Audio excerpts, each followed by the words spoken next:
Хэрхэн банкны карта аюулгүй ашиглах вэ? Энэ бол нэмхэ.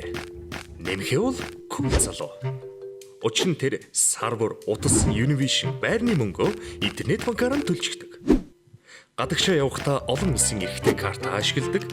Гэрээсээ интернетээр бараа авахдаа кредит карта. Пицца авч идэх бол энгийн карта хэрэгэлдэг. Нэмхэ олон төрлийн карта ашиглахад асуудал огтхонч гардаг бай. Ягаад гэвэл тэр карта хэрхэн аюулгүй ашиглахыг маш сайн мэддэг. Нэмхэ банкнаас карт шинээр авангуудаа пин кодыг нь тэр дорн сольж пин кодтой цаасаа устгадаг. Шинээр карт авах үрдээ нэмхэ картын арын туудсан дээр гарын үсгээ зурх ёстойг мэддэг. Ингэснээр түүний картыг өөр хүн ашиглах боломжгүй болдог. Тэр ямар ч сайхан бүсгүй байсан карта өгч ашиглуулдаг бай. Карт өөртөө маш их мэдээлэл агуулдгийг нэмэхээ сайн мэднэ. Энэ бол картын хүчинтэй хугацаа. Харин энэ бол картын дугаар. Харин энэ бол интернет худалдаанд ашигладаг CVV дугаар.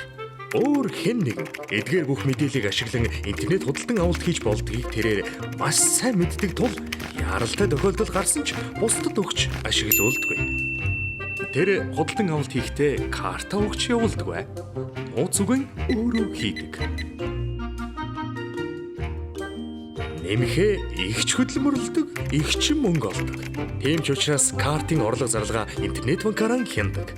Мөн хуурамч гүйлгээний сэргийлэхийн тулд орлого зарлагыг мэдээлдэг мессеж үйлчилгээ Easy Info-г авсан. Нэмэхэ үнэлэл болсон юмхоо заримдаа өглөө нам унтчихдаг.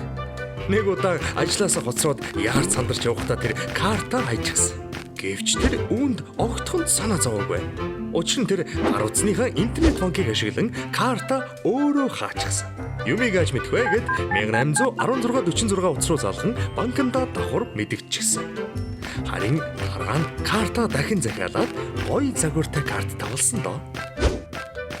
Нэмэхэч чулуу шиг ирэх үндэ.